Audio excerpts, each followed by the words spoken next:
What my theme is today is, I can't think of the word in English, animo, motivation, inspiration.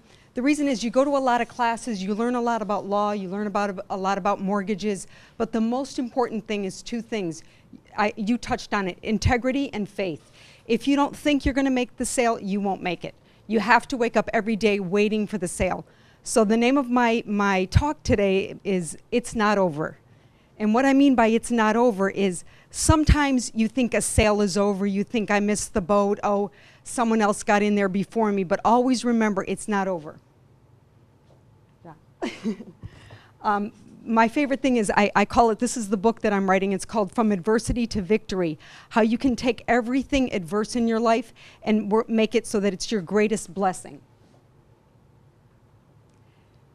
I'm new to PowerPoint, so, but what this says is why you should live and invest in Puerto Rico. I'm a big advocate of Puerto Rico. I love Puerto Rico. Yes, I understand there's some drawbacks to Puerto Rico, but I think the more we realize the gold that we have in our hand and the opportunity we have in our hand, the more that we're able to convey that to our buyers. So some of the adversities that I've been through in my life, in age 3, I just remembered this one recently. I was pulled out of a fire, and the fireman got an award for saving my sister and I's life.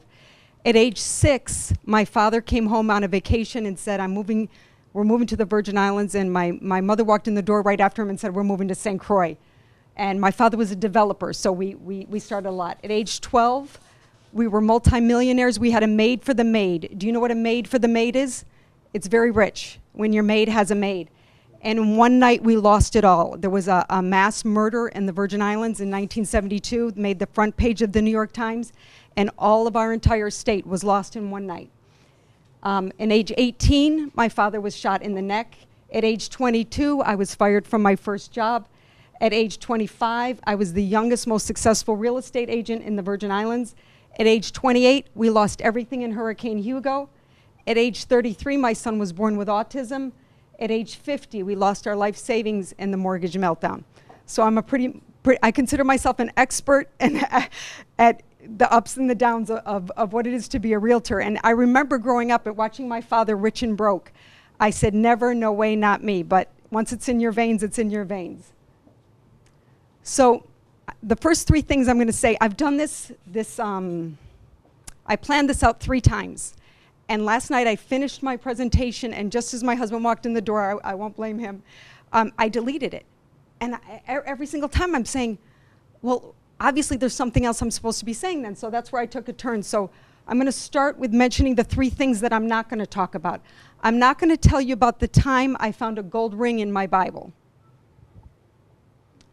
I'm not going to talk about my son who graduated with high honors, and we were told he would never speak, never go to school, never graduate, never have a job, and never get married. He's 100% thoroughly independent today.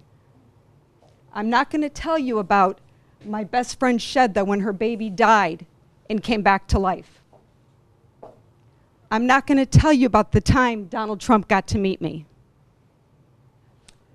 You are more than your circumstances. Do not let your circumstances define you. Donald Trump declared bankruptcy 4 times. This got me through some very dark moments. I would have these mantras that I would say to myself, I'm more than my circumstances. I am more than my circumstances. No matter what happens in your life, you can take that seed and say, I'm going to make it an asset. Your adversities are transporting you to the next level. There's nothing I believe more than that. When I look back and I reflect on the adversities in my life, I had to get this step stool, and this step stool is very strange because I had this vision that with every adversity in my life, I felt like all the forces are around me, pushing me from the back, pushing me from the front. If you get a mailbox and your mailbox is full of letters from lawyers and you just don't even know. Suppose you get evicted, you don't even have $10 to rent a place. Suppose you want to go bankrupt. My next book is going to be Too Broke to Go Bankrupt. I'd walk into a bankruptcy attorney and they'd say $2,000. I'd say, I'm broke. I don't have $2,000 to go bankrupt. So the way I saw this step tool, and the very interesting thing about the stool is, after I had this imagery, I walked into TJ Maxx, and there they were all sitting there. And I felt like when I was going through the adversity, I was being pressed on all sides. And what I discovered that when I really, really got pressed and I hung on to my faith, it pushed me up. It pushed me up. And that's what I want you guys to get from my little talk today, that when you look at it, and even if it's in business, you know, my partner, not only did she leave me, but she left me and she took all my business. And when I got the job I got today, I remember driving into the driveway one day and I said, wow, if she had never left me, I would never have grabbed onto this opportunity that was before me. The blessings of adversity. And every one of my adversities, I can tell you something good that resulted from it. They all pushed me up. Setbacks are setups. They teach you patience. They teach you delayed gratification. They teach you compassion, teach you creativity.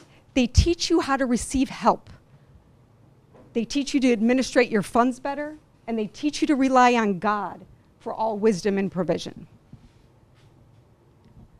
When we use what we have and not look at what others have. You know, it's very easy when I got here and I said, I can't. How can I work in real estate? I don't speak Spanish. It's impossible. This island is so huge. I don't know one town from the other. How am I going to do real estate? And do you know what inspired me to do real estate? My son that you saw that graduated with scholars, he was autistic.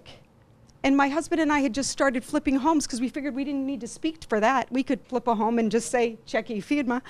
And someone walked by me when I was trying to figure out in 1993 what was wrong with my son, and they casually said, do you know the San Juan Board of Realtors has a great medical plan? I went, I took the classes, got the license strictly for the medical plan. So there's a very good example of one of my adversities that turned into my greatest blessing. My boss was just, I don't have internet here, but when I get all your business cards, I will send you an article that was just written about in the Wall Street Journal. I don't know if you saw it on October 4th, but my boss, Leticia Brunette Gonzalez, was quoted, in a principal at Owner Trillion Realty, likens the island's recent ascendencia to a prize Gucci bag. It was put in the drawer while people tried something else. Now they're taking it back out. This was quoted on October 4th in the Wall Street Journal. I have a nickname for Puerto Rico, and I call it La Isla Bendecida, Puerto Rico. To me, especially when you look at a map, it's right in the middle, and I feel like it forces South America, North America, the East and the West. It's a great melting pot, and it's just such a great point of prosperity is the only word I can really come to think of. So my licenciado didn't tell me how much time I have left. Oh, good, because I have questions for everybody. The first question I have that I want you to think about is, what is your goal for the last, how many days left in the year? Maybe 45 days? And also, what is your greatest adversity? And the reason I ask that, you know, I'm reluctant to talk numbers. I'm very reluctant to talk numbers because numbers, they have a way, you know, of making people feel like, you know, is she, why, I didn't want to talk numbers, but he said I have 5 minutes left. And yesterday, a realtor came in to do a co-broke with me. And I said, oh, did you hear the big rumor these days? The big rumor, you know, in the real estate community is, nothing's going to happen after election. And no, people are, you know, waiting to see what's happening after election.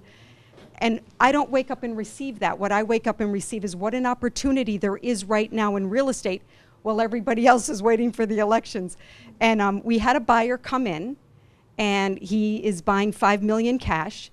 And it's a long process because he, can I move in on Friday? I'm like, I said, are you married? Even though I love my husband. But today he didn't show up with a check. He was in a meeting, and it's tomorrow. So I'm not telling you that to say anything about me, because I do give God all the glory, but it's about believing. And sometimes things seem too good to be real, but sometimes they're real. And you have to always, we've been burnt a lot, we've been disappointed a lot, we've been lied to a lot. You know, I'll bring the check in the morning, and the important thing is you just gotta believe and believe and believe, and let those ones that don't come about fall to the wayside. Now, why all the cameras? This is a very juicy story. I'm gonna tell you my biggest failure in my life. I mentioned already how we lost everything. And you know, many of you, how many of you have ever started from zero? Has anybody here ever started from zero? Has anyone ever started from a negative $500,000? It might have been more. You know, after the hurricane, it was zero. But after the mortgage meltdown, it was like, I'm afraid to look. It was a negative something. And, but I kept saying those words to myself. You know, I kept saying, I'm more than my circumstances. I couldn't understand why a college-educated woman didn't have water in her house. I couldn't understand why I had to cry at Christmas time when I couldn't provide for my children. And so all of a sudden, I had this idea. I was going to make a television show. And what I've been taught to do is when you get an idea, you start declaring it. So I went out with my kids and I said, I'm going to have my own real estate television show. I've got my own real estate television show. Well, someone heard me and he said, great, I own a television station. You just film it and I'll air it. I said, I've got a television show. So I put a little ad on Classificados Online, totally broke, looking for a producer for my television show. And I got this lovely young couple for $600 to produce my real estate television show. So they let me pay them $60 a week. So we scraped together our $60 a week, and I got my show, and I got them printed, and I gave them to the television station, and they never aired. And they never aired, and they never aired. And I was devastated. I was absolutely devastated. My prize project, they told me they would air it. They never aired it. So I was sitting at home and I was watching television, and that's where I saw One Caribbean Weather. And I said, you know what? Maybe I'm not supposed to be local. Maybe I'm supposed to go national. And I sent his office that tape along with many other stations. I got their email and their addresses and started mailing them out. And I can't say I have my real estate show. I really can't say I have it. And it's not that, as I said to someone once, it's not that I feel like I want to have a show. It's that I feel like we have such a great diamond here in Puerto Rico that very few people really understand the beauty and just the opportunity that's here, especially with the incentives, that I want to share that with the world. So the good news of the story is this got into my friend Bob's hands. Bob gave it to his boss, who then I got a job, then he filmed it. And his boss ended up being one of the largest sales of my life.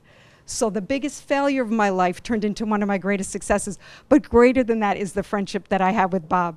I'm very, very grateful for that.